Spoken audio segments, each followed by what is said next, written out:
Hello नमस्कार साथियों, आप सभी का पाथ एजुकेशन के में स्वागत है। आज हम राजनीतिक विज्ञान के कुछ महत्वपूर्ण क्वेश्चनों के बारे में बात करेंगे, और वो भी इतने महत्वपूर्ण क्वेश्चन जो बार बार एग्जाम के अंदर पूछे जा रहे हैं। ये क्वेश्चन राजस्थान पुलिस से या आगामी आने वाली जितनी भी एग्जाम है उनके लिए बहुत ज़्यादा इंपॉर्टेंट है। ये बहुत ही इंपॉर्टेंट क्वेश्चन दिए गए जो कि शुरुआती 2-3 टॉपिक के सवाल आपको मिलेंगे, जिसमें संविधान से संबंधित मैं आपको सवाल बताऊँ। तो अभी हम बात करेंगे क्वेश्चन नंबर 1 की। स्वतंत्र भारत के संविधान सभा के अध्यक्ष कौन थे? स्वतंत्र भारत क्वेश्चन नंबर 1 है, उसका नाम स्वतंत्र भारत की संविधान सभा के अध्यक्ष कौन थे? तो स्वतंत्र भारत के संविधान सभा का अध्यक्ष है वो कौन थे? सच्चिदानंद सिन्हा। अब देखो, स्वतंत्र भारत के लिए स्वतंत्र भारत की जो संविधान सभा हुई थी उसकी स्थापना कब से शुरू हुई थी? 9 दिसंबर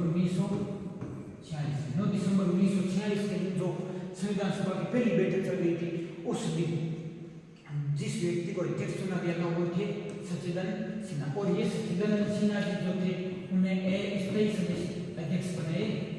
अस्थायी अध्यक्ष, इन्हें क्या बनाया गया? अस्थायी अध्यक्ष बनाया गया। अब जैसे 2 दिन बाद के अंदर एक अधिवेशन हुआ, किसी संविधान सभा का दूसरा अधिवेशन हुआ। उस अधिवेशन के दौरान हमारी ये संविधान सभा है, इसके अध्यक्ष किन्हें बना दिया गया? राजेंद्र प्रसाद। ये कब बनाया गया? 11 दिसंबर 1946 के दिन हमारे देश के संविधान सभा के स्थायी सदस्य के रूप में किसे चुने गए? राजेंद्र प्रसाद, डॉक्टर राजेंद्र प्रसाद को इन्हें क्या बनाया गया? स्थायी अध्यक्ष। डॉक्टर राजेंद्र प्रसाद को स्थायी अध्यक्ष चुना गया। इसके बाद ऑप्शन डी कौन सा की बात करेंगे तो बी में दिया गया बी एन राव ये वो व्यक्ति है जो बिना संविधान सभा के सदस्य होते हुए भी संविधान के अंदर क्या किया? सहायता की, संविधान निर्माण में सहायता की। तो इन्हें क्या कहा गया? संवैधानिक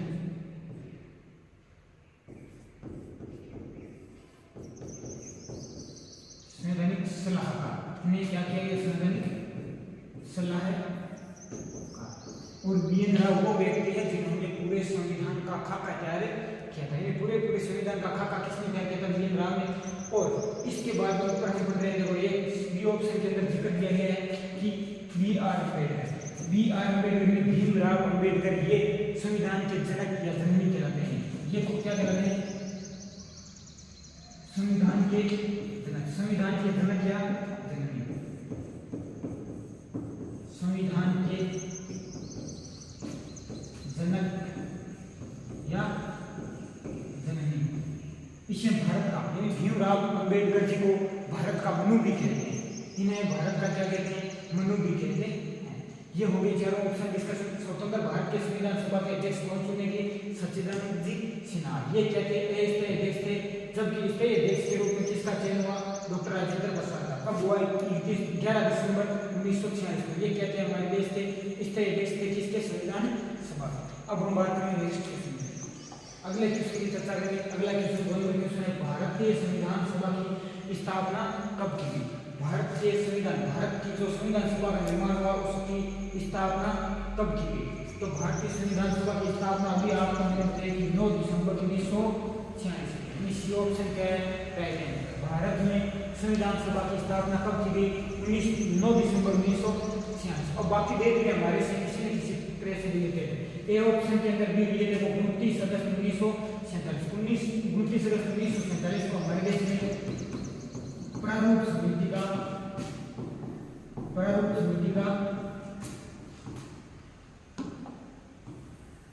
समिति की स्थापना, प्रारूप समिति का गठन किया गया। प्रारूप समिति की स्थापना की गई। कब की गई? 29 अगस्त 1947। और इस प्रारूप समिति के अध्यक्ष कौन थे? प्रारूप समिति के अध्यक्ष थे वो थे अध्यक्ष थे बी आर अम्बेडकर।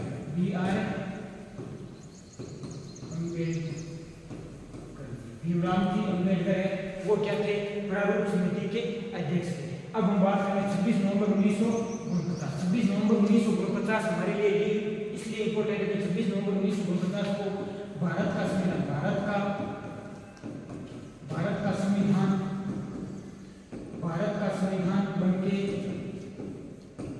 बनके तैयार हुआ।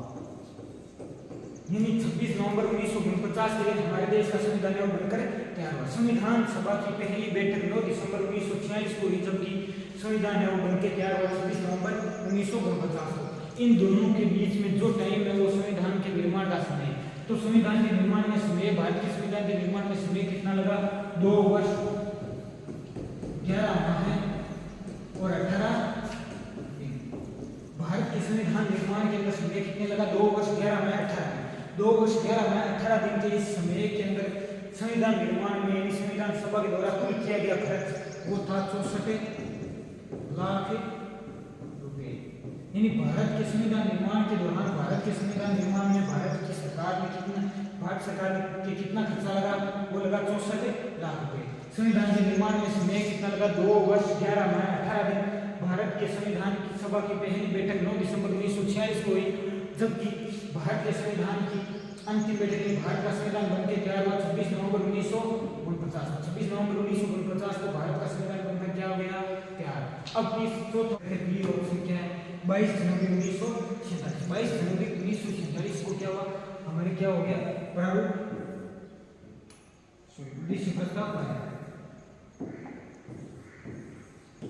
उद्देश्य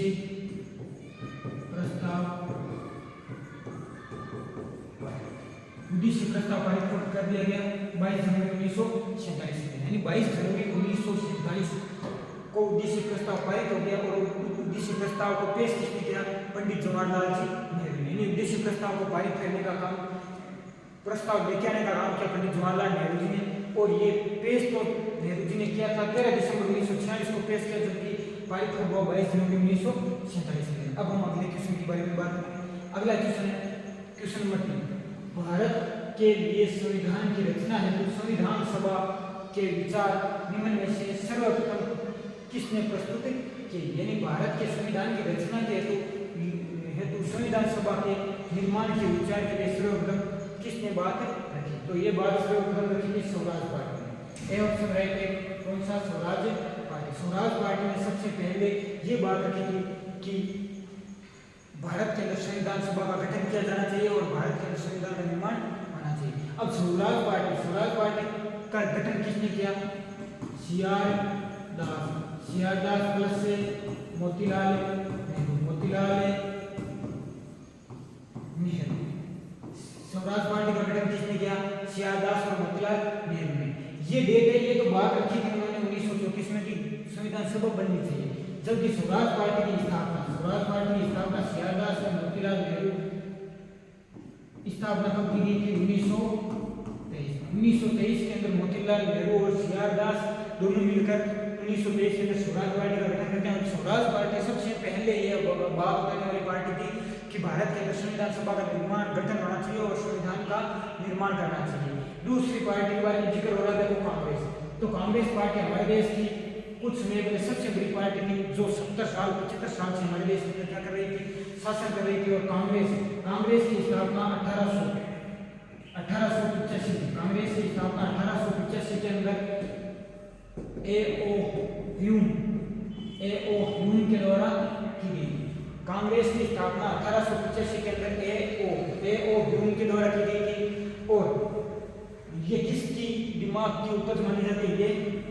डफरिन।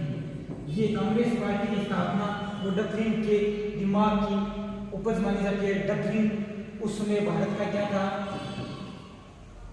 वाइसराय। डफरिन भारत का उस समय क्या था? वाइसराय था। और ए.ओ. ह्यूम को डफरिन ने ये विचार दिया कि भारत के अंदर किसकी स्थापना करनी चाहिए? हमें कांग्रेस नाम की पार्टी या एक गठन संगठन बनाना चाहिए जो देश के नागरिकों के लिए क्या कर सके? आवाज उठा सके। यानी कोई भी यदि गलत काम होता हो या किसी भी नियम कानून के बारे में कोई बात करनी हो तो उसके बारे में बात करने की उसमें कांग्रेस पार्टी करेगी। कांग्रेस की स्थापना कब की? 1885 में ए.ओ. ह्यूम द्वारा की गई। और ए.ओ. ह्यूम किसके कहने पर कांग्रेस का गठन करवाया? डफरिन ने। अब देखो कांग्रेस पार्टी के पहले अध्यक्ष कौन थे?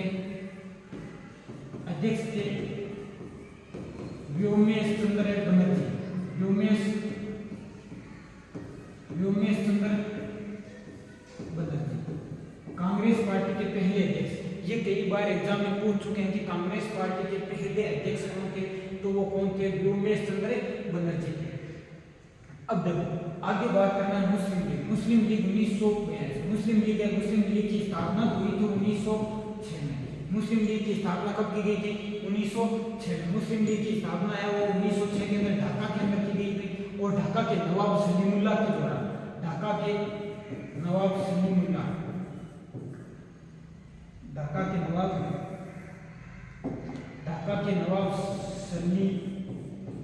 सलीमुल्लाह के द्वारा, यानी मुस्लिम लीग की स्थापना 1906 के अंदर ढाका में की गई। और ढाका में की गई तो उस समय नवाब कौन थे?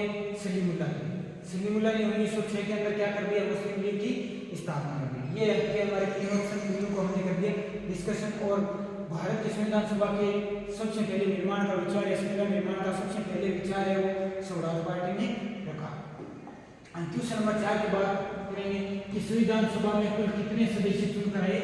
संविधान सभा है उसके निर्माण के लिए कितने सदस्य चुन के आए थे? तो इसका उत्तर राइट ऑप्शन है 389 सदस्य, 389 सदस्य चुनकर आए थे संविधान सभा के सदस्य के रूप में संविधान निर्माण करने के लिए। तो 389 सदस्य थे वो इस प्रकार देखो 292 प्लस 4 प्लस इनको लिखो 296, फिर लिखो 93, टोटल सही टोटल बनेगा 389। ये किस आधार पर होगा? प्रत्येक 10 लाख के ऊपर, प्रत्येक 10 लाख के ऊपर 10 लाख पर एक सदस्य का चुनाव हुआ। प्रत्येक 10 लाख के ऊपर एक सदस्य का क्या हुआ? चुनाव। संविधान सभा के अंदर 389 सदस्य चुन के उनमें से 292 तो ब्रिटिश प्रांतों से, 292 तो ब्रिटिश प्रांतों से, जबकि 4 आए केंद्र शासित प्रदेशों में। जब भारत गुलाम था तो उस समय भी भारत के अंदर 4 केंद्र शासित प्रदेश थे। 4 केंद्र शासित प्रदेश कौन कौन से थे? उसमें दिल्ली था, एक तो कौन सा था? दिल्ली था, एक पूर्व था, दिल्ली, पूर्व बलूचिस्तान,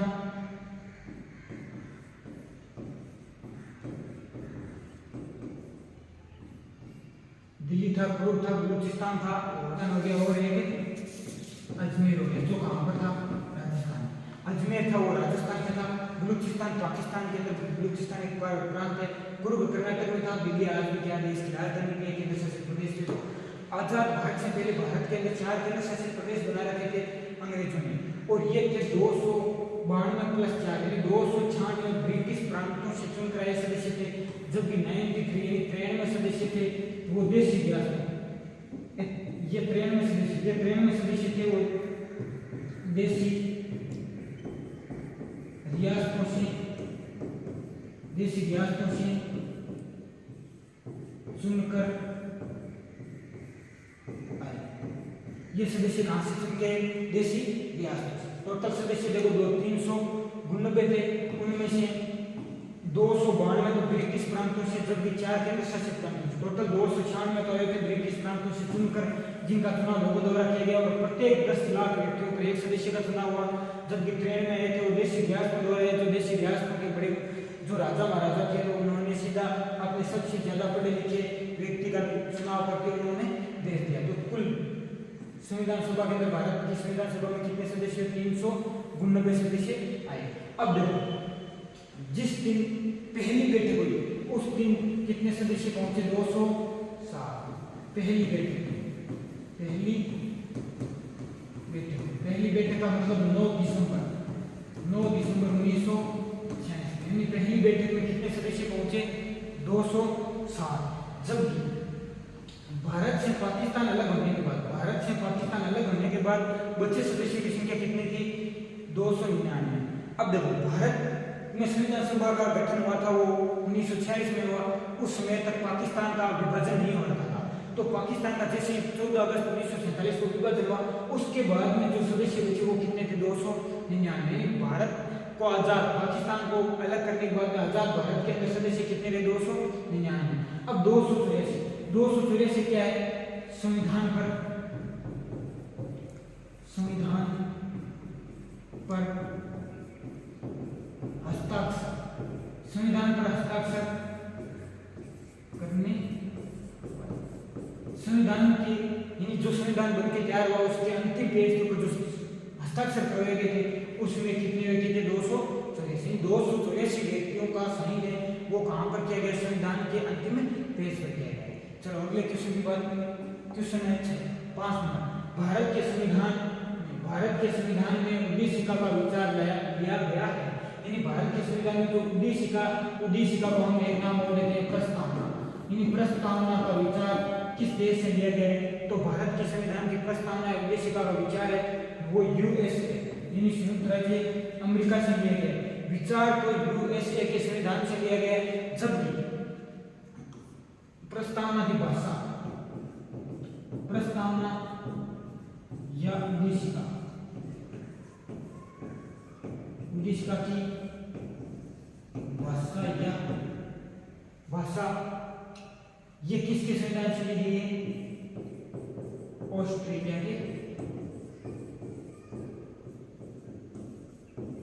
ऑस्ट्रेलिया के संविधान यानी प्रस्तावना का विचार है वो तो लिया गया था संविधान अमेरिका के संविधान से, जबकि जो बातें लिखी गई है प्रस्तावना में वो कहां से ली गई है? वो ऑस्ट्रेलिया के संविधान से ली गई है। वो किससे ली गई? ऑस्ट्रेलिया के संविधान से। तो इस क्वेश्चन का उत्तर हो गया बी ऑप्शन, यूएसए के संविधान से क्या ली गई? प्रस्तावना उद्देशिका का विचार किया गया। अब हम ए ऑप्शन के बारे में डिस्कशन करेंगे। यूएसएसआर का मतलब रूस के संविधान से हमारे देश के अंदर क्या क्या लिया गया? तो रूस के संविधान से हमारे देश के संविधान में मौलिक कर्तव्य किससे लिए गए? यूएसए के संविधान से लिए गए। जबकि ब्रिटेन के संविधान से देखो, ब्रिटेन के संविधान से हमारे देश में उपराष्ट्रपति का पद,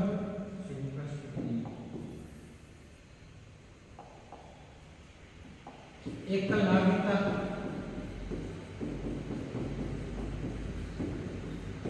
दूसरा लगे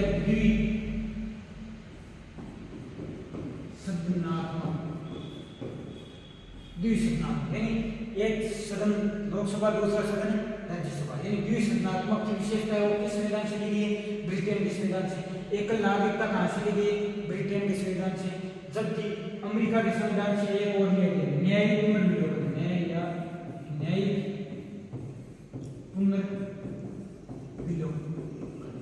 पुनर्विलोकन। दूसरा क्या लिया गया? उपराष्ट्रपति का पद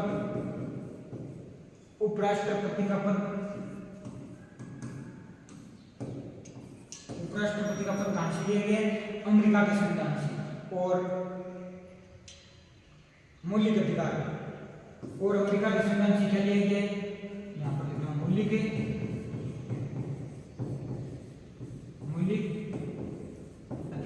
अधिकार कहां से लिए गए? अमेरिका के संविधान से हमारे देश में मौलिक अधिकार लिए गए, न्यायिक पुनर्विलोकन की शक्ति ली गई है, उपराष्ट्रपति का पद लिया गया है और प्रस्तावना या उद्देशिका का विचार किया गया। ये सभी के सभी कहां से लिए गए? अमेरिका के संविधान से। ब्रिटेन के संविधान से हमारे देश के अंदर एकल नागरिकता ली गई है, द्विसदनात्मक सदन की पहचान ली गई है और यूएसएसआर से हमारे देश के अंदर क्या लिया गया? मौलिक कर्तव्य लिए गए। इसी के साथ हम अगले क्वेश्चन के बारे में बात करेंगे। अगला क्वेश्चन है लिखित संविधान का प्रारंभ किस देश से हुआ? लिखित संविधान का प्रारंभ किस देश से हुआ? लिखित संविधान का प्रारंभ सबसे पहले कहां से हुआ?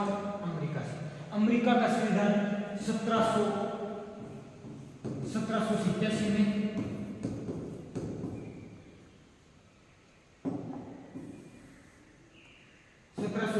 तैयार करने की बात की गई, जबकि 1789 तक तैयार करके लागू कर दिया गया। तो सबसे पहला लिखित संविधान वो किस देश में लागू किया? अमेरिका देश में लागू किया। अमेरिका देश में लागू कब किया?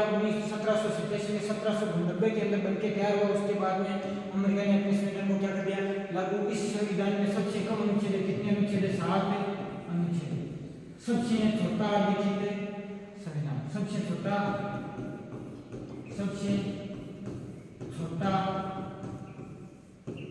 लिखित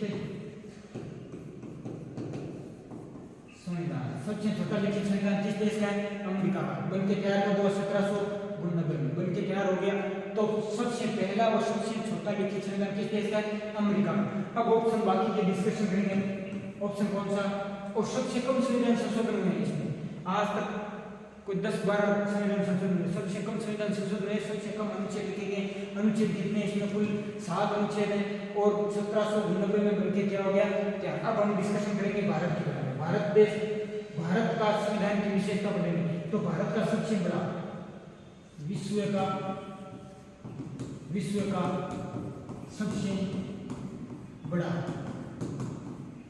सबसे बड़ा लिखित संविधान, विश्व का सबसे बड़ा लिखित संविधान किस देश का है? भारत का। विश्व का सबसे बड़ा लिखित संविधान है वो किस देश का है? भारत देश का है। भारत का संविधान है वो 60 देशों के संविधान को पढ़कर तैयार है। ठीक है, 60 देशों के संविधान से तैयार, यानी भारत का जो संविधान तैयार किया गया था वो 60 देशों के संविधान को पढ़ के फिर तैयार किया गया। भारत का संविधान सबसे बड़ा लिखित संविधान है। तीसरा ऑप्शन बात करेंगे ब्रिटेन। तो ब्रिटेन के बारे में बात करें तो ब्रिटेन का सबसे पुराना संविधान पर है कैसा? भारत ब्रिटेन का संविधान कैसा है? लिखित संविधान है। ब्रिटेन का संविधान लिखित संविधान है। ब्रिटेन का संविधान वैसे तो अमेरिका से पहले बन गया था, परंतु वो केवल लिखित था। वो केवल बातों से मानते थे, सभा में आता उनका प्रस्ताव मुंह से बोल के नियम कानून बता दिया, यानी उनका कागज के अंदर कोई भी लिखा हुआ कुछ भी बात नहीं है। तो लिखित सबसे पुराना संविधान किसका? ब्रिटेन का। और ये संविधान कैसा है? लिखित है। अब हम अगले क्वेश्चन के बारे में बात करेंगे। अगला क्वेश्चन है भारत के संविधान। क्वेश्चन नंबर 7, भारतीय संविधान में भाग सेकंड यानी भाग 2 में किसका उल्लेख है? भारतीय संविधान के अंदर देखो एक बात पर ध्यान रखना आपको, भारत के संविधान के अंदर क्या क्या विशेषता है? इसके अंदर अनुच्छेद, कुल अनुच्छेद कितने हैं? 395। भारत के संविधान के मूल संविधान की बात कर रहे हैं। अभी संशोधन होने के बाद में संख्या में तो बढ़े नहीं, कुल संविधानों के आज अनुच्छेदों की संख्या कितनी? 395 है। भाग कितने हैं? भाग 22। अनुसूची कितनी है? अनुसूची आज भी कितनी है? पहले मूल संविधान में तो 8 थी, परंतु वर्तमान में कितनी है? 12। मूल संविधान में भाग 22 है, आज भी 22 है, पर टोटल भाग कितने? 25।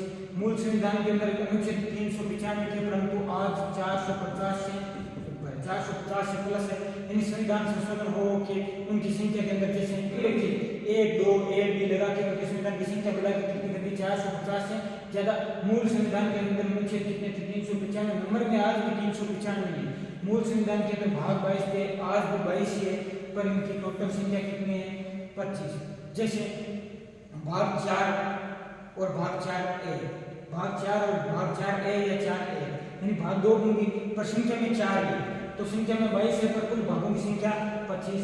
अनुसूची संख्या में मूल संविधान में 8 थे, परंतु अभी बढ़ा के कितने कर दी? 12 कर दी। अब देखो भारतीय संविधान में भाग 2 में किसका उल्लेख है? भारतीय संविधान के भाग 2 का उल्लेख है वो किसका है? नागरिकता। भाग 2 के अंदर किसका उल्लेख है? नागरिकता का उल्लेख। अब इनको देखेंगे कि इनका उल्लेख किन किन में? तो संघ सरकार का उल्लेख किसमें? संघ सरकार का उल्लेख है वो भाग 5 में। संघ सरकार का उल्लेख भाग 5 में। भाग 5 के अंदर कहां से कहां तक? अनुच्छेद 52 से लेकर 151 तक। भाग 52 से लेकर 151। भाग 5 के अंदर संघ सरकार का उल्लेख है वो अनुच्छेद 52 से लेकर 151 तक है। जब भी राज्य सरकार का उल्लेख है वो कहां से कहां तक है? राज्य सरकार का उल्लेख है वो भाग 6 के अंदर। राज्य सरकार का उल्लेख भाग 6 के अंदर है और अनुच्छेद कहां से कहां तक है? अनुच्छेद 152 से लेकर 237। 152 से लेकर 237 तक, यानी अनुच्छेद 152 से लेकर 237 तक। 152 से 237 तक किसका उल्लेख है? भाग 6 के अंदर राज्य सरकार का उल्लेख है। जब भी राज्य के नीति निर्देशक तत्वों का उल्लेख भारत के संविधान के भाग 4 के अंदर अनुच्छेद 36 से 51 भाग 4 के अंदर अनुच्छेद 26 से 51 तक किसका उल्लेख है? संविधान में भारत के नीति निर्देशक तत्वों के बारे में। अब देखो भाग 1 के अंदर, भाग 1 में किसका उल्लेख है? भारत राज्यों का संघ, भारत राज्यों का संघ। भाग 1 के अंदर ये बात लिखी हुई है भारत राज्यों का संघ है, ये अनुच्छेद 1 से लेकर अनुच्छेद 4 तक। जबकि नागरिकता का उल्लेख है वो अनुच्छेद भाग 2 के अंदर उल्लेख है इसका, और ये कितने अनुच्छेद 5 से लेकर 11, अनुच्छेद 5 से लेकर 11 तक भाग 2 के अंदर किसका उल्लेख किया गया है? नागरिकता का उल्लेख किया गया है अनुच्छेद 5 से लेकर 11 तक। और नागरिकता का उल्लेख भाग 2 के अंदर अनुच्छेद 5 से लेकर 11 तक। राज्य के नीति निर्देशक तत्वों का उल्लेख भाग 4 के अंदर है, भाग 4 के अंदर अनुच्छेद 26 से 51 तक है। जबकि राज्य सरकार का उल्लेख भाग 6 के अंदर है, अनुच्छेद 152 से 237 तक है। जबकि संघ सरकार का उल्लेख है वो भाग 5 के अंदर किया गया, अनुच्छेद 152 से लेकर 151 तक। भारत के संविधान में कुल अनुच्छेद कितने? 395। इनमें संशोधन होने के बाद में कुल अभी तक संख्या कितनी होगी? 450 तक होगी। भाग मूल संविधान में 22 संख्या में कोई बढ़ी नहीं, परंतु भाग हो गए कितने? 25। कुल अनुसूचित थी 8 से बढ़ गई, इनकी संख्या में परिवर्तन हुआ, अनुसूचियों की संख्या कितनी हो गई? 12। अब भाग 1 में एक के अंदर भारत राज्यों का संघ, इसके बारे में उल्लेख है। क्वेश्चन नंबर 8 के बारे में बात करें। क्वेश्चन नंबर 8 क्या है? भारत के संविधान की किस अनुसूची के विभिन्न राज्यों में अनुसूचित क्षेत्रों के प्रशासन और नियंत्रण के लिए विशेष उपबंध? आपके सूत्र देखो, भारत के संविधान की किस अनुसूची में विभिन्न राज्यों के अनुसूचित क्षेत्रों के प्रशासन और नियंत्रण के लिए विशेष उपबंध है? तो अनुसूचित जाति के लिए एक विशेष उपबंध बनाया गया था, वो कौन सी अनुसूची के अंदर है? 5वीं अनुसूची है। 5वीं अनुसूची के अंदर अनुसूचित जाति के लोगों के लिए एक विशेष उपबंध बनाया गया था। अब हम बात करेंगे, देखो तीसरी अनुसूची है, ऑप्शन है तीसरी अनुसूची के अंदर क्या है? यहाँ पर पहली अनुसूची है अनुसूची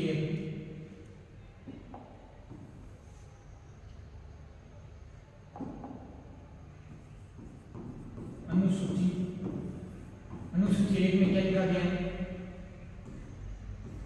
भारत राज्यों का संघ। ये अनुच्छेद 1 में भी लिखा गया और अनुसूची 1 में भी यही बात लिखा गया है। क्या लिखा गया है? भारत राज्यों का संघ है। दूसरी अनुसूची के अंदर अनुसूची 2 के अंदर अनुसूची 2 में क्या लिखा गया है? किसका उल्लेख है? वेतन का उल्लेख है। अनुसूची 3 के अंदर किसका उल्लेख है? शपथ का। अनुसूची 3 के अंदर किसका उल्लेख है? शपथ का उल्लेख। अनुसूची 2 में किसका उल्लेख है? वेतन का उल्लेख है। अब हम अनुसूची तीसरी के अंदर किसका उल्लेख है? शपथ का उल्लेख है। यानी राष्ट्रपति और उपराष्ट्रपति और राज्यपाल उपराष्ट्रपति और राष्ट्रपति, इनका उल्लेख अनुसूची 3 के अंदर नहीं है। ये बाकी लोगों की जितनी शपथ होगी वो कहाँ पर होगी? अनुसूची 3 के अनुसार होगी। जबकि राज्यपाल, राष्ट्रपति और उपराष्ट्रपति, इन तीनों की शपथ है वो किसी न किसी आर्टिकल के अंदर होगी। अनुसूची के अंदर क्या लिखा गया है? अनुसूचित जातियों के यानी विभिन्न क्षेत्रों के प्रशासन का नियंत्रण किसके बारे में कहाँ लिखा गया? 5वीं अनुसूची में। 7वीं अनुसूची के अंदर क्या किया गया है? राज्य व संघ का बंटवारा। राज्य व संघ का क्या किया गया है? बंटवारा। किस अनुसूची में? 7वीं अनुसूची में। और 9वीं अनुसूची 9 के अंदर क्या है? अनुसूची 9 के अंदर भूमि सुधार संबंधी, भूमि सुधार से संबंधित। भूमि सुधार मूल संविधान के अंदर भारत में कितने अनुसूची थी? 8 अनुसूची थी, परंतु 9वीं अनुसूची वो जोड़ी गई थी किससे संबंधित? भूमि सुधार से संबंधित। और ये जोड़ी गई पहले संविधान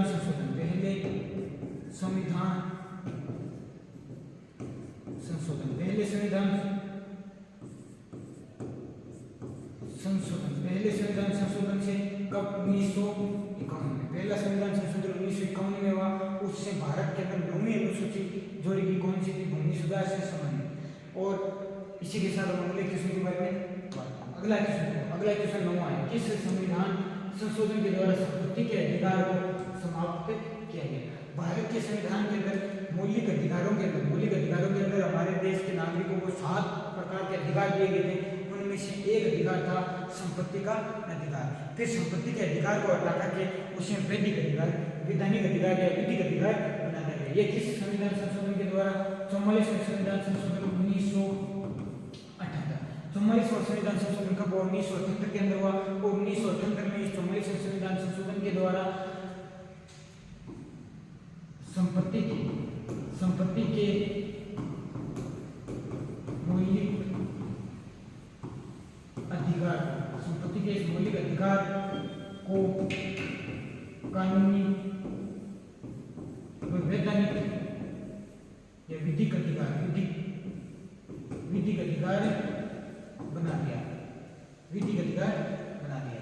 यानी 1944वें संविधान संशोधन के द्वारा 1978 के अंदर संपत्ति के मौलिक अधिकार को कानूनी या विधिक अधिकार क्या कर दिया? बना दिया गया। अब हम अगले अनुच्छेद के बारे में बात करेंगे। इस क्वेश्चन का उत्तर क्या है? किस संविधान संशोधन द्वारा संपत्ति के अधिकार को समाप्त कर दिया? संपत्ति के अधिकार को 44वें संविधान संशोधन के द्वारा 1978 के अंदर समाप्त करके संपत्ति के मौलिक अधिकार को कानूनी अधिकार बना दिया गया। अगले ऑप्शन के बारे में बात करें। ऑप्शन क्या है? 42वां संविधान संशोधन कब हुआ? 1976 में। 42वां संविधान संशोधन कब हुआ? 1976 के अंदर। 42वें संविधान संशोधन को लघु संविधान भी कहते हैं, लघु संविधान भी कहते हैं। 42वें संविधान संशोधन 1976 के अंदर हुआ, इसे लघु संविधान भी कहते हैं, लघु संविधान कहते हैं। 1976 के अंदर सरकार किसकी थी? कांग्रेस की सरकार थी। उसमें पीएम थी हमारे देश की इंदिरा गांधी पीएम थी। तो उसने इतने संविधान किए कि इसने अपना अलग से एक संविधान के जितना संशोधन करके बैठी, इसलिए इसे क्या कहा गया? भारत का लघु संविधान। भारत के संविधान का भी क्या कहा गया? लघु संविधान। ये 1944वां संविधान संशोधन है। मोरारजी देसाई किसने हुआ? मोरारजी देसाई। इसमें पीएम कौन थे? ये कौन थे? पीएम, हमारे देश के पीएम।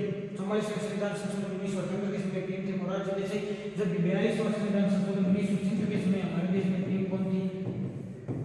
इंदिरा गांधी। 42वें संविधान संशोधन के समय हमारे देश में पीएम कौन थी? इंदिरा गांधी। अब अगला ऑप्शन लेंगे 73वां संविधान संशोधन। 73वां संविधान संशोधन है वो कब हुआ? 73वां संविधान संशोधन 1972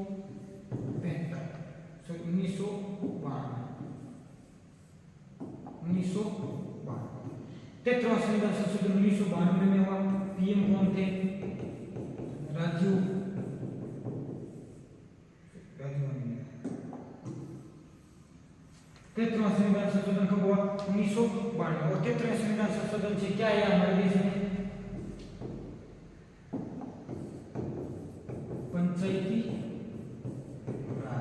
पंचायती राज को क्या मिली? कानूनी मान्यता मिली। पंचायती राज की उल्लेख कौन से अनुच्छेद से? 73वां संविधान संशोधन 1992 से। जबकि 61वां संविधान संशोधन 61वें संविधान संशोधन के द्वारा क्या किया गया था? 61वें संविधान संशोधन के द्वारा ये कब किया गया? 1989 में किया गया। और हुआ क्या इसमें? मतदाता की आयु, मतदाता की न्यूनतम आयु, मतदाताओं की न्यूनतम आयु है वो 21 वर्ष में घटाकर क्या कर दी? 18 वर्ष। 21 वर्ष में घटाकर क्या कर दी? 18 वर्ष। 21 वर्ष में घटाकर क्या कर दी? 21 वर्ष। 61वें संविधान संशोधन 1992 के द्वारा मतदाताओं की जो न्यूनतम आयु थी उसे 21 वर्ष में घटाकर कितनी कर दी? 18 वर्ष। यानी 18 वर्ष से ऊपर के लोग क्या कर सकते हैं? मतदान कर सकते हैं। अब बात करेंगे अगले क्वेश्चन। अगला क्वेश्चन 10 क्वेश्चन में लिखा गया भारतीय संविधान के किस अनुच्छेद के अंतर्गत अखिल भारतीय सेवाओं का प्रावधान किया गया? भारतीय संविधान के किस अनुच्छेद के अंतर्गत अखिल भारतीय सेवाओं का प्रावधान किया गया? अब देखो अलग अलग आर्टिकल दिए गए, अनुच्छेद दिए गए, इनमें से कौन से संविधान के अनुच्छेद के अंदर ये बात लिखी गई है कि भारतीय संविधान के अंदर अखिल भारतीय सेवाओं का क्या करना चाहिए? सृजन करना चाहिए। तो ये बात लिखी गई है भारतीय संविधान के अनुच्छेद 312 में क्या बात लिखी गई है कि भारत के अंदर कितनी प्रकार की 3 प्रकार की सेवाएं होंगी। 3 प्रकार की सेवाओं में सबसे पहले आएगा IAS, IPS और IFS। ये 3 प्रकार की क्या है? अखिल भारतीय सेवा। IAS, IPS, IFS ये तीनों क्या है? अखिल भारतीय सेवाएं। और अखिल भारतीय सेवाओं का उल्लेख किस अनुच्छेद के अंदर दिया गया है? अनुच्छेद 312 के अंदर। अब आईएएस, आईपीएस और आईएफएस इन तीनों का एग्जाम कराने के लिए एक क्या बनाया गया, आयोग बनाया गया, जिसका नाम क्या है, UPSC union public service commission. ये क्या आयोग है और इस आयोग का गठन क्यों किया गया, इस आयोग का गठन किया गया, ये आईएएस, आईपीएस, आईएफएस ये तीनों प्रकार की जो अखिल भारतीय सेवाएं इनकी क्या करवाता है, ये एग्जाम करवाता है, इनके एग्जाम की व्यवस्था कौन करता है, यूपीएससी करता है। यूपीएससी का उल्लेख किस अनुच्छेद के अंदर है, इसका उल्लेख अनुच्छेद 315, यानी यूपीएससी का उल्लेख तो अनुच्छेद 315 में, जबकि अखिल भारतीय सेवाओं का उल्लेख किस अनुच्छेद के अंदर है, अनुच्छेद 312 के अंदर। अब देखो ये अनुच्छेद 312 में जबकि आईपीएस, आईएफएस के एग्जाम कराने वाला आयोग यूपीएससी, इसका उल्लेख अनुच्छेद 315 के अंतर्गत है। अगला बात है अनुच्छेद 352। अनुच्छेद 352 के अंतर्गत किसका उल्लेख किया गया है, अनुच्छेद 352 के अंदर उल्लेख किया गया है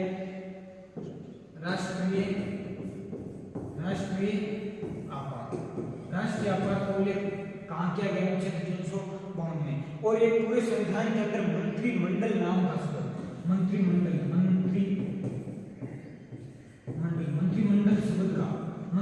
शब्द का उल्लेख भी कहां पर किया गया, अनुच्छेद 352 में। अनुच्छेद 352 में ये शब्द मंत्रिमंडल शब्द है वो 44वां संविधान संशोधन 1978 के दौरान जोड़ा गया मोरारजी देसाई के समय। क्यों, क्योंकि 1972वां संविधान संशोधन 42वां संविधान संशोधन 1976 के अंदर जब इंदिरा गांधी ने किया तब अपनी मर्जी से सारे संविधान संशोधन कर दिए। 1975 में इंदिरा गांधी अपनी मर्जी से राष्ट्रीय आपात लगा दिया। 1975 में क्या कर दिया, इंदिरा गांधी ने अपनी मर्जी से अकेली ही डिसीजन लेके और भारत के अंदर क्या लगा दिया, राष्ट्रीय आपात लगा दिया।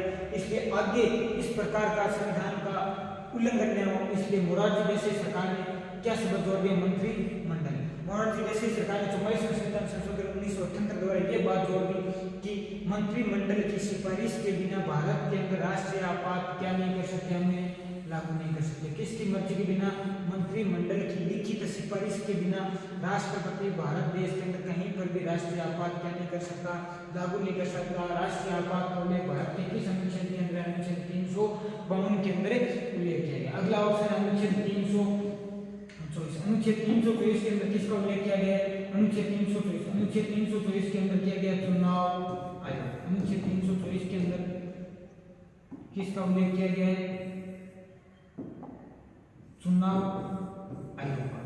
चुनाव आयोग का गठन कहां पर है, अनुच्छेद 324 के अंदर। अनुच्छेद 324 के अंदर क्या है, अनुच्छेद 324 के अंदर चुनाव आयोग है। अनुच्छेद 352 में क्या है, अनुच्छेद 52 में एक बात लिखी गई है कि भारत में एक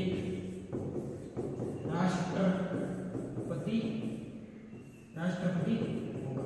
भारत में एक क्या होगा, राष्ट्रपति होगा। भारत में एक राष्ट्रपति होगा, ये बात कहां पर लिखी गई है, भारत में एक राष्ट्रपति होगा, ये बात अनुच्छेद 52 के अंदर लिखी गई है। भारत के संविधान के अनुच्छेद 52 के अंदर क्या बात लिखी है, भारत के अंदर एक क्या होगा, राष्ट्रपति होगा। अब देखो भारत में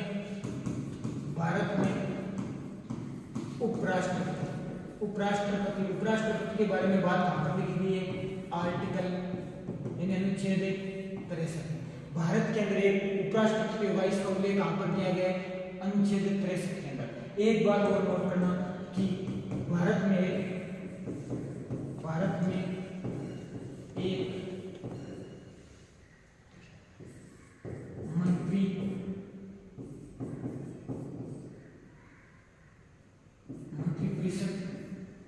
मंत्रिपरिषद होगी जिसका मुखिया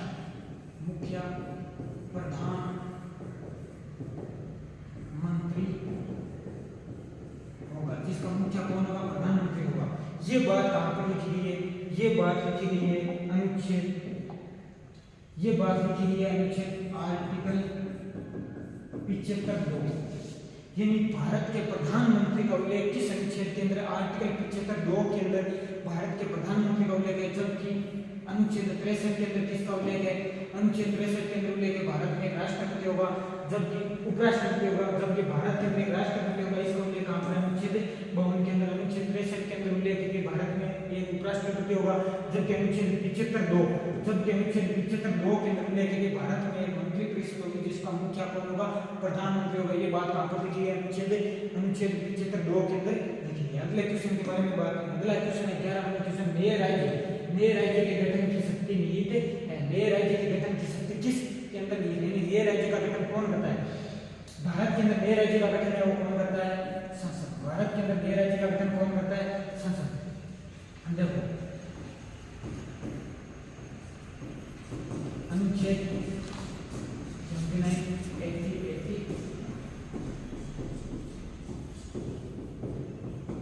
देखो हिंदी में कहते हैं अनुच्छेद, अंग्रेजी में कहते हैं इनको आर्टिकल। आर्टिकल 79 के अंदर किसका उल्लेख है? संसद का। आर्टिकल 79 के अंदर किसका उल्लेख है? संसद का। अनुच्छेद 80 के अंदर किसका उल्लेख है? अनुच्छेद 79 के अंदर किसका उल्लेख है? राज्यसभा। अनुच्छेद 79 में संसद का उल्लेख है, अनुच्छेद 80 में राज्यसभा का उल्लेख है, जबकि अनुच्छेद 81 में किसका उल्लेख है? लोकसभा। इन सभी को कंटिन्यू याद रखने के लिए एक नाम याद रखो, सरला। ये नाम याद हो सकता है, सरला। सैप और संसद का उल्लेख किसमें? 79 में किसका उल्लेख है? संसद का। रेप और राज्यसभा को उल्लेख कहां पर है? अनुच्छेद 80 के अंदर। लाभ और लोकसभा को उल्लेख कहां पर है? अनुच्छेद 81 में। तीनों का तीनों कंटिन्यू अनुच्छेद है और नाम याद रखना है, सरला, सैप और संसद, रेप और राज्यसभा और लाभ और लोकसभा को उल्लेख अनुच्छेद 81 में, राज्यसभा का उल्लेख 80 में और संसद का उल्लेख अनुच्छेद 79 में। यानी भारत के अंदर नए राज्यों की गठन की शक्ति और किसके अंदर निहित है? संसद के अंदर निहित है। और संसद का उल्लेख अनुच्छेद कौन से में? अनुच्छेद 79 और 79 में। अनुच्छेद किसमें? अनुच्छेद 79 में किसका उल्लेख है? संसद का उल्लेख है।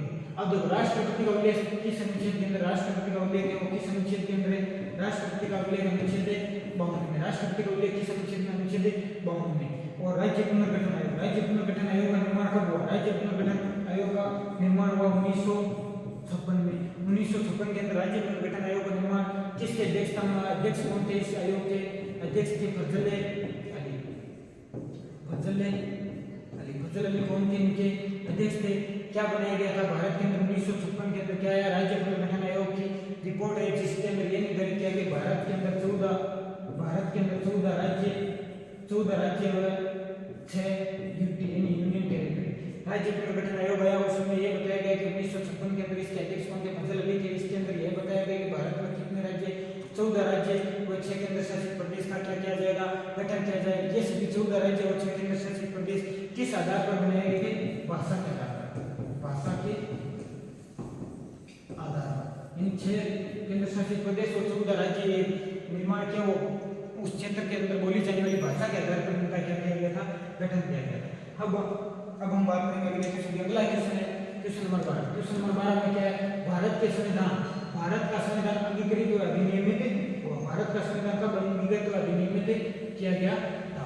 तो भारत का संविधान अंगीकृत और अधिनियमित किया गया वो तारीख थी 26 नवंबर 1949 के दिन भारत के संविधान को क्या किया गया था? अंगीकृत हुए अधिनियमित किया गया था। अब अलग अलग डेटों को हम डिस्कशन करेंगे। 26 जनवरी 1950 को क्या किया था? संपूर्ण संविधान को संपूर्ण संविधान को क्या कर दिया गया? 26 जनवरी 1950 के दिन लागू। 26 नवंबर 1950 के दिन जिस दिन भारत को संविधान को अंगीकृत और अधिनियमित किया उस दिन केवल 16 आर्टिकल को क्या किया था? लागू किया गया। यानी 26 नवंबर 1949 के दिन भारत के अंदर 16 आर्टिकल अनुच्छेद को क्या किया गया था? लागू किया गया था। अगली डेट है 29 अगस्त 1947 के दिन हमारे देश के अंदर क्या घटना? 29 अगस्त 1947 के दिन प्रारूप समिति का गठन किया गया। प्रारूप समिति का गठन कब किया गया? 29 अगस्त 1947 को। 29 अगस्त 1947 को प्रारूप समिति का गठन किया गया और इसके अध्यक्ष कौन थे? प्रारूप समिति के अध्यक्ष कौन थे? B R Ambedkar. प्रारूप समिति के अध्यक्ष कौन थे? बी आर अम्बेडकर थे। इसकी स्थापना कब हुई? 29 अगस्त 1947 को। जो भी संविधान का निर्माण होता उसका प्रारूप समिति क्या करती थी? आकलन करती थी कि कौन सी चीज सही है, कौन सी चीज गलत है, किसके अंदर क्या जोड़ना है, इसका आकलन कौन करती थी? प्रारूप समिति। और प्रारूप समिति के अध्यक्ष कौन थे? बी आर अम्बेडकर थे। इसीलिए बी आर अम्बेडकर, भीमराव अम्बेडकर जी को हम संविधान के क्या कहते हैं? जनक। किस कारण? प्रारूप समिति के अध्यक्ष होने के कारण। 15 अगस्त 1947, 15 अगस्त 1947 को आप सब जानते हो। 15 अगस्त 1947 के दिन भारत क्या हुआ था? भारत आजाद किससे हुआ?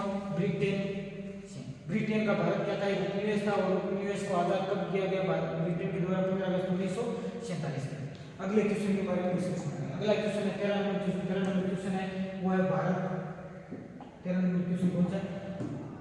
भारत के अंतिम गवर्नर जनरल, भारत के अंतिम गवर्नर जनरल थे, भारत के अंतिम गवर्नर जनरल थे वो थे श्री राजगोपालाचारी। श्री राजगोपालाचारी थे वो भारत के क्या थे?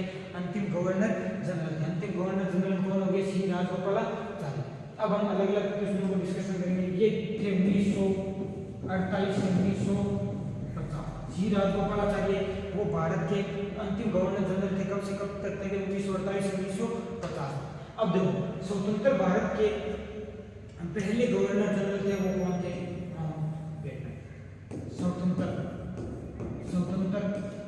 भारत के पहले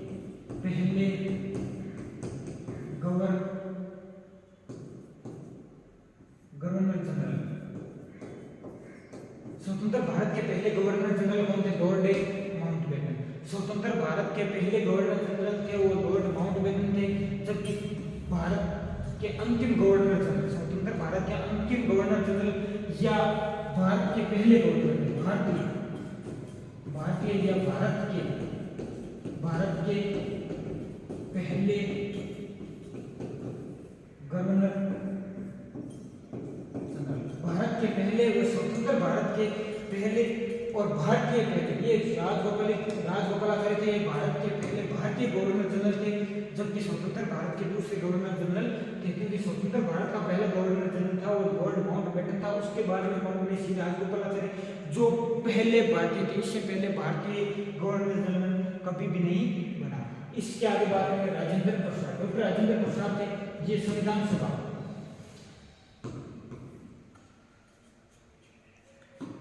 डॉक्टर राजेंद्र प्रसाद थे वो क्या थे? संविधान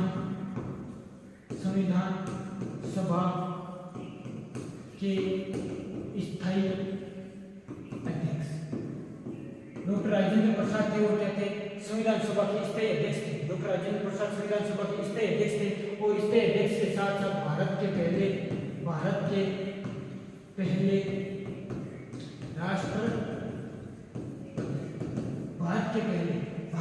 राष्ट्रपति कौन थे? राजेंद्र प्रसाद। और ये कौन थे? राजेंद्र प्रसाद थे और संविधान सभा के स्थायी अध्यक्ष भी चुने गए थे। अब आगे बात करेंगे अगले क्वेश्चन। अगला क्वेश्चन, भारत की स्वतंत्रता के समय इंग्लैंड में किस पार्टी की सरकार थी? जब भारत, क्वेश्चन नंबर 14 है वो क्या है? भारत की स्वतंत्रता के समय इंग्लैंड में किस पार्टी की सरकार थी? यानी जब भारत को आजाद किया गया था तो आजाद भारत को आजाद किया उस समय किस सरकार का पीएम था? तो उस समय भारत को आजाद किया उस समय लेबर पार्टी का अध्यक्ष प्रधानमंत्री था। ब्रिटेन के अंदर जब भारत को आजाद किया गया तब लेबर पार्टी का प्रधानमंत्री था और लेबर पार्टी का प्रधानमंत्री कौन था? क्लेमेंट एटली। कई बार एग्जाम के अंदर पूछा गया है कि भारत को आजाद किया उस समय ब्रिटेन यानी इंग्लैंड का प्रधानमंत्री कौन था? तो क्लेमेंट एटली किसका प्रधानमंत्री था? इंग्लैंड का प्रधानमंत्री था। कब था भारत को आजाद किया? 1947 के समय कौन था वहां का प्रधानमंत्री? क्लेमेंट एटली। और क्लेमेंट एटली किस पार्टी का प्रधानमंत्री थे? लेबर पार्टी का। ब्रिटेन के अंदर दो पार्टी चलती है, एक लेबर पार्टी और दूसरी कंजर्वेटिव पार्टी। तो उस समय लेबर पार्टी का पीएम था, वो क्लेमेंट एटली था। और भारत के अंदर भी दो मुख्य पार्टी, दो ही, भाजपा और कांग्रेस। कांग्रेस की स्थापना भारत में कब की गई? 1885 में। 1885 में जब इसकी स्थापना की, पहला अध्यक्ष कौन था? पहला अध्यक्ष कौन था? व्योमेश चंद्र बनर्जी। व्योमेश चंद्र बनर्जी वो 1885 के अंदर जब इसकी स्थापना की, उसके पहले अध्यक्ष होते व्योमेश चंद्र बनर्जी थे किसके? कांग्रेस पार्टी के। अब देखो भाजपा की स्थापना कब की गई? 1980। भाजपा की स्थापना कब हुई? 1980 में, जबकि कांग्रेस की स्थापना 1885 में। इंग्लैंड की दो मुख्य पार्टियां कौन सी? लेबर पार्टी और कंजर्वेटिव पार्टी। भारत जब आजाद हुआ उस समय लेबर पार्टी का पीएम था, उस पीएम का नाम क्या था? अगले क्वेश्चन के बारे में बात। अगला क्वेश्चन है question number 15। Bharat question number 15, संविधान संशोधन की प्रक्रिया का प्रावधान किस देश से लिया गया? यानी भारत के संविधान में जो संशोधन हम कर रहे हैं, इस संशोधन की प्रक्रिया वो किस देश के संविधान से ली गई है? तो इस क्वेश्चन का आंसर है वो है दक्षिण अफ्रीका। यानी दक्षिण अफ्रीका, साउथ अफ्रीका के संविधान से हमने एक अनुच्छेद लिया। वो अनुच्छेद कौन सा? अनुच्छेद 368। अनुच्छेद 368 के अंदर हमारे संविधान में यह उल्लेख है कि भारत के संविधान के अंदर हम क्या कर सकते हैं? संशोधन कर सकते हैं। अनुच्छेद किसमें? 368। ये कहाँ से लिया गया है? दक्षिण अफ्रीका से लिया गया है। जबकि रूस से हमारे देश में क्या क्या लिया गया है? मौलिक कर्तव्य। रूस से क्या लिया गया? मौलिक कर्तव्य। आयरलैंड से हमारे देश में क्या लिया गया है? नीति निर्देशक तत्व। नीति निर्देशक तत्व कहाँ से लिए गए? आयरलैंड से लिए गए। मौलिक अधिकार कहाँ से लिए गए? रूस से लिए गए। जबकि फ्रांस से क्या लिया गया हमारे देश के अंदर? फ्रांस से हमारे देश के अंदर क्या लिया गया? जबकि फ्रांस देश है, इससे हमारे देश में क्या लिया गया? प्रस्तावना में 3 शब्द जोड़े गए। प्रस्तावना के अंदर 3 शब्द जोड़े गए। स्वतंत्रता, समानता और बंधुता। स्वतंत्रता, समानता, इन तीनों शब्दों का हमारी जो प्रस्तावना के अंदर 3 शब्द लिखे गए हैं, स्वतंत्रता, समानता, बंधुता, इन तीनों शब्दों को हमने कहां से लिए? फ्रांस के संविधान से। और जब फ्रांस के अंदर एक क्रांति हुई तब उस समय इन बातों का जिक्र किया गया, स्वतंत्रता, समानता और बंधुता, और ये तीनों का तीनों शब्द हमने हमारे संविधान की प्रस्तावना के अंदर क्या कर दिए? शामिल कर दिए। इसी के साथ हमारा वीडियो पूरा हुआ। सभी साथियों, ये एग्जाम के बहुत ही इंपॉर्टेंट क्वेश्चन है। आप एक बार इनको आराम से देखना, बार बार देखना। बार बार देखोगे तो ये सारा का सारा कंसेप्ट क्लियर हो। बार बार एग्जाम के अंदर क्वेश्चन जो रिपीट हो वही क्वेश्चन मैं यहाँ पर लेके आया हूँ। जय हिंद साथियों।